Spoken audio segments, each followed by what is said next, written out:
So not too long ago, the channel passed 5,000 subscribers. So thank you to everyone who has subbed and liked and commented and all the rest of it. I really appreciate it.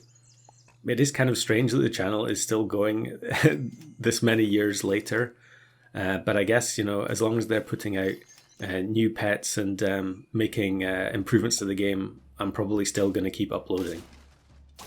So at the time when I passed 5,000 subs, there were a few comments asking if there was going to be some kind of special episode. And I didn't really have anything specific planned. And of course, as usual, there's always a bunch of stuff already waiting to be edited. So adding more stuff to the queue just didn't seem like a good idea at the time.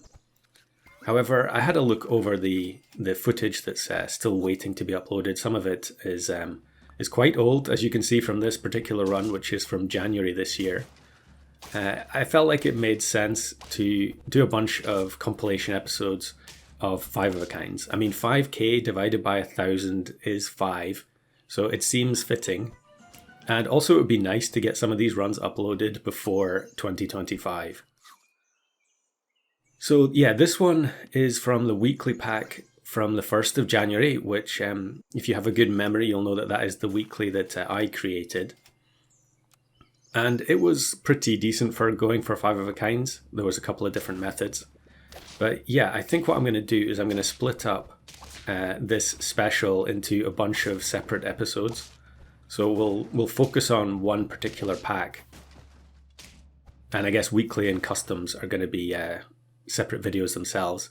Anytime I try and do a really long video, my editing software just can't cope with it, and it won't render properly. And it's just a big headache. So I think, anyway, it's better having like a series of videos. It's more digestible. I mean, it would be pretty rare for me to find the time to sit down and watch an hour-long YouTube video. So I can only assume that's probably the case for most of my viewers as well. So like I was saying, this run is from my weekly at the beginning of January. And I played so many games in this weekly, I could have uploaded nothing but this weekly for like a month solid, and probably still had runs left over. I think in the end, there were a bunch that I decided, yeah, even though they were probably good enough to be used, they're just going to be consigned to history and they'll never see the light of day. But there were some left over that I was still keen to upload, and I think probably I had assumed that by this stage, I mean the end of August, I would have uploaded them all. But here we are, there are still some left, and this one in particular I definitely wanted to share. And this is going for 5 hedgehogs. I think it's pretty obvious from the composition of my team what we're going for here. So there were 2 main methods for going for 5s in this weekly. You could pivot with turkey, and there was turkey, alpaca, and lobster. So you could end up getting all 3 of them, and then pivoting into a fairly well-statted team of some of the late game pets, like things like a gorilla that had strong abilities. And then just buying food or pilling mammoths the rest of the way to try and complete the 5. But some of the early game pets, it was probably easier to aim for komodo. So komodo was the only tier 6 scaler in this pack. And partly that was because of the way that the pack was designed. It was done based on replacing units from Turtle Pack. So Komodo Dragon was replacing Dragon from Turtle Pack. Yeah, it was a little bit awkward trying to find replacements for certain units. But I thought it was kind of amusing as well, because Komodo is probably regarded as the worst of the tier 6 scalers. So to have a week where it suddenly became the best scaling option in the late game, I thought that was quite funny. And Hedgehog was in the pack because I was trying to encourage a lot of the in-shop hurt synergies. So there was Hedgehog and Badger, plus we've got Pita Bread here. And so when the first Hedgehog goes off, it's going to set off the Pita on all its teammates, and they're going to regain a bunch of health. So we've got a really nice setup going here where we already have some sizable Hedgehogs. We've also got Mammoth. Now Mammoth plus Komodo doesn't make a lot of sense. And I guess that was the other thing in this pack. There was a lot of stuff that was based on team ordering. So we actually face a Mammoth plus triple Scorpion team, which is quite funny, really. When you compare the two teams, they're very, very similar. And we're actually one away there from killing that scorpion, which is a bit unfortunate.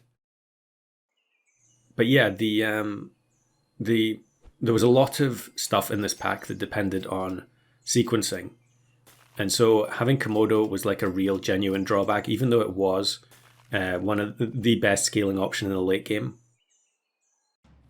You're pricing yourself out of a bunch of different teams, specifically because ordering mattered so much. As you can see, we faced this elephant blowfish team here. Now, if I remember rightly, and it has been a long time at this point, I think Flame did a video in this weekly where he ran elephant blowfish with Komodo. So it was just pure chance whether or not his combo actually went off in battle. If I can find that video, I'll link it in the description. So here we pill mammoth. There is no mushroom, so you can't double down on the mammoth value. But we do also need to get the fourth hedgehog into the team. Now we are down to 1 heart here. Maybe I should have frozen that popcorn there. I guess popcorn is less valuable when you have Komodo, so you can't guarantee that the popcorn is going to be at the back. But maybe I could have just played one of the hedgehogs at the back and not scaled it at all. Probably I'm going to spend the next few turns rolling to find the last hedgehog anyway. So here we do actually end up winning.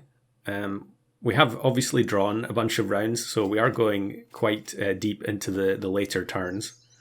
So I think it's probably likely that we're going to find a bunch of opposing Komodo teams as well. But the fact that the hedgehog is going to remove any melons that exist. See, this team actually does have a couple. You could get melon from both Crane and also Gharial. So the hedgehog gets sniped, I think, and then it removes all the melons on the opposing team, which leaves this guinea fowl as the last unit, which means it can't summon a second retriever. So that puts us to 8. And I'm just going to buy Waffle. Yeah, we don't want that hedgehog being sniped again. Now, I could have taken that pita bread as well, although maybe I think once we get rid of the Komodo, we're going to play the garlic hedgehog at the front. So, yeah, probably I should still have frozen the pita because it would still be better, I think, overall. I guess, yeah, there are scorpions in this pack, but to be honest, scorpion was fairly uncommon. I didn't see that many people playing it. And this is going to be another tie, I think, yep. Just an exact draw there because of the damage from the last hedgehog. Yeah, we'll keep feed. Okay, we do replace the garlic with pita. Maybe I was also trying to do all hedgehogs with all pita bread. That would be quite nice. So here's a very low-statted team, and I was always happy to see these types of teams where people were going for more atypical whale teams. Whale, at the time, was one of my favourite units in Turtle. It's probably become a little bit too strong at this stage in the game. It probably needs a bit of a health reduction. But yeah, we're just going to freeze these 2 food items. We do actually immediately roll into a hedgehog, which is incredible.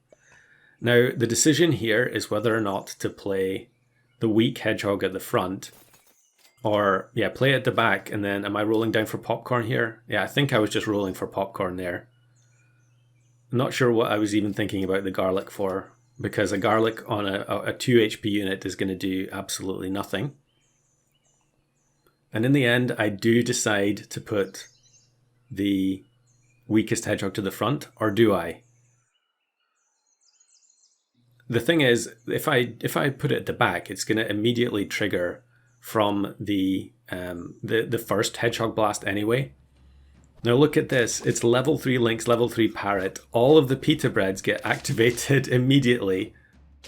And then the rhino here is going to snipe the hedgehog for 18 damage with the Wolverine boost. This is before Wolverine was replaced.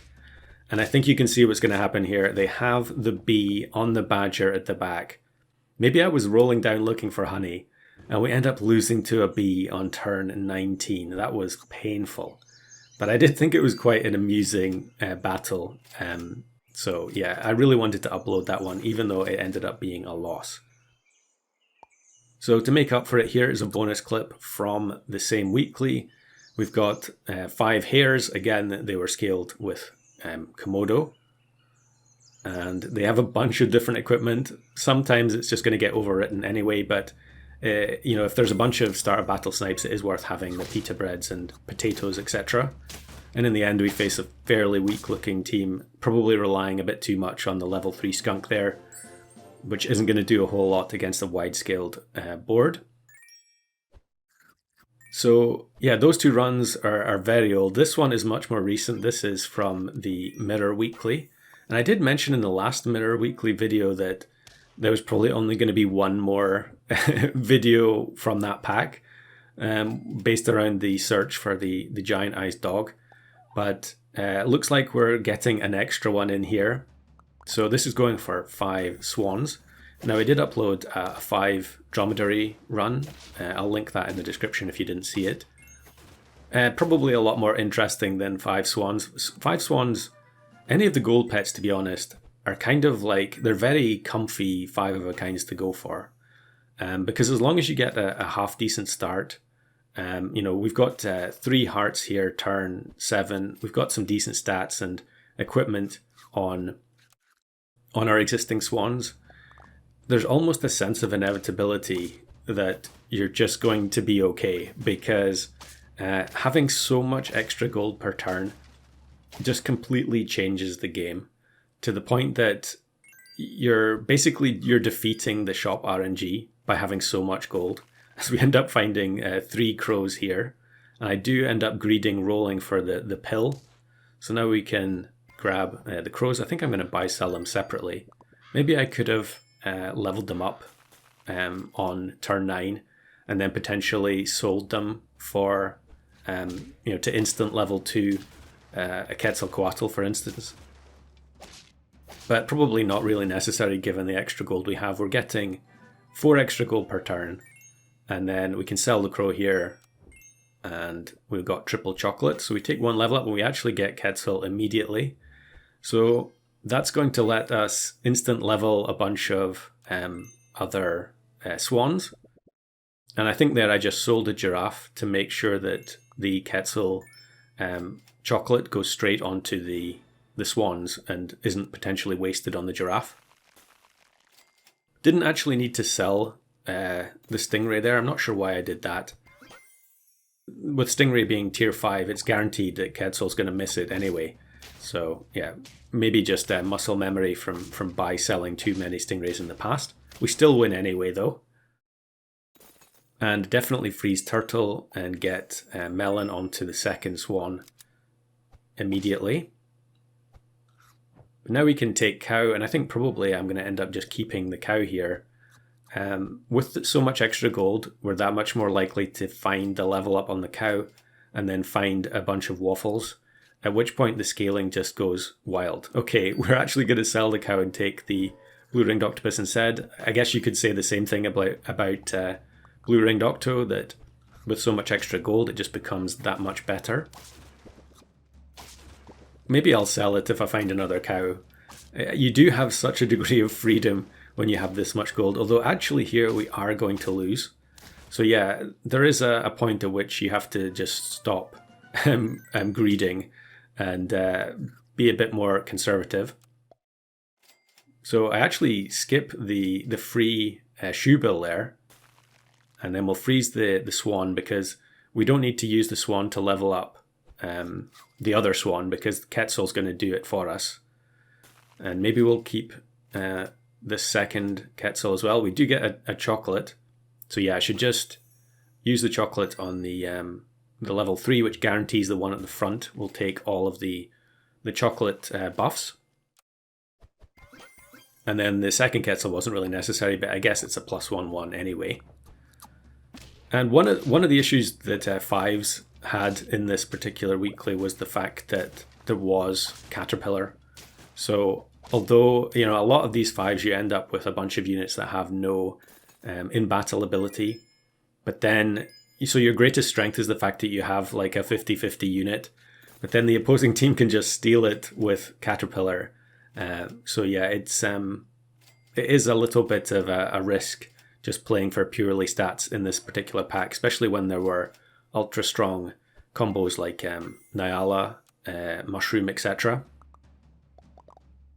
But I decide here to get level 2 Mammoth off the ground, and with the extra gold, what we can do is we can just use the Mammoth as a scaler. So we'll just mushroom the Mammoth, roll for a pill, and then roll for another mushroom. So I guess it's kind of inefficient, but when you have this much gold, we're up to 20 gold now. It shouldn't be that big a deal. Plus we get solid tempo in battle using the Mammoth to regain stats. There was also, because there was Stingray, you could be having your stats reduced in battle, and therefore the Mammoth is going to build them back up again. That won't be the case once we actually start pilling the Mammoth, but in the meantime, that's like a little side benefit. I can't remember if it actually comes into play here or not. So level 3 Stonefish with very little attack. So the Swan is definitely going to get knocked out by that. And the Grizzly, yeah, it looks like, yeah, we're actually going to lose. So we go down to 1 HP now. Here's the waffle that we wanted when we had Cow on board and Blue-Ringed Octopus. And we're just going to freeze all the stuff in the main shop. We're still just rolling looking for pills. There is a mushroom there, but unfortunately, I think we're getting a bit unlucky not finding pills here when we have so much extra gold. There we finally get one. So we can pill the Mammoth, and it goes down to being a level, a 1-1. It's still level 2 though. And then we do luckily roll the mushroom on the next attempt. So here's a level 3 fairy team, not many of them on the go. Probably this person just going for the achievement, which is fair enough. You know, I don't know how often some of these units appear in weeklies. Maybe fairy is one of the ones that hasn't actually been in that many. But we do beat them. So there's another mushroom there, but I just want to find the pill first. Maybe I could have frozen the Stingray so that when we get to the very end we can get a toy on board, so that although we don't have any combat abilities, we do actually at least have the stat reduction. So I think maybe I should just roll a little bit further. Yeah, we do luckily find another pill. And then we're going to buy sell these Blue-Ringed Octos, or maybe I'm going to keep... I should just combine them, to be honest, because next turn I could find another one with 4 shop spaces open. And here is a team that actually has Giant Eyes Dog on board. So I think if I had had the opportunity with an angler to steal it, I would have gone for it. But we didn't have an angler frozen since we had the Swan frozen in the shop instead. And actually we win by 1 HP purely because they have that weak unit at the back. So yeah, we'll freeze Pancakes because we can put that on the very weak Swan. I should have frozen the Stingray there, but I rolled past it. I guess I'm just hyper focused on finding an extra Blue-Ringed Octo. So yeah, definite mistake there. I could have also taken Puppy, so yeah, we will get the toy in the end with just enough gold to buy the base stat Swan and the Pancakes. And we'll see what happens next. Okay, so it looks like the toy isn't going to do anything because their equipment at the front was actually was gingerbread, which goes off before the toy. Level 3 Donkey, you don't really see that many teams going for that. I mean, it's not uncommon to see Donkey, but most of the time it's just a level 1 protecting against Grizzly Bear. So this is actually going to be a tie. They had so much stuff going on there, whereas we just had stats, and it ended up being a draw. So we'll upgrade Pie to Pancakes here. And unfortunately, because we have committed to the 5 swans now, we can't really do any of the buy sells unless we find another swan in the shop. But even if we did that, we would lose one of the Pancakes. So I think here I end up just taking these 2 swans just because I happen to roll them at the end. And again, it's another very similar team, but this time the toilet paper covers over the mushroom on the Nyala, which is huge. That takes away 24 trumpets from them. And so it's a comfortable win in the end. I'm not sure, actually, would that have been a win regardless? Who knows? But in the end, although I did say it was a comfy 5 of a kind to go for, it was quite a nip and tuck at the end. Now here's an extra clip from the same weekly. I did mention earlier that I uploaded a 5 dromedary game. Well, I had a few of them. And here's one where we scaled up a tamarin to have huge stats and then sold it onto a dromedary. Very poor value. I think it was only a level 1 tamarin. But it ends up matching us with this level 3 badger, level 3 dirty rat team. And the melon on the dromedary blocks the badger splash damage. They only had a level 1 Nyala on turn 14. And yeah, I think dromedary was one of the easier 5s in this particular weekly as well. You could really get a strong scaling engine going quite early. So there we go, there's part 1 of the 5k special. I'm not sure which pack I'm going to do next, but there should be at least 2 or 3 more videos in this series.